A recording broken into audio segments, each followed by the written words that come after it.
You ask Tiger to solve.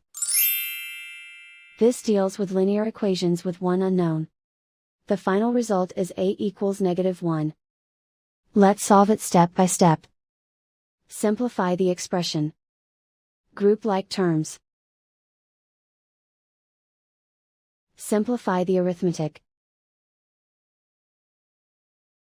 Group all constants on the right side of the equation. Subtract 5 from both sides. Simplify the arithmetic.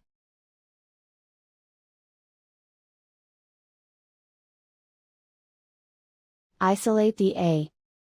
Divide both sides by 6. Simplify the fraction.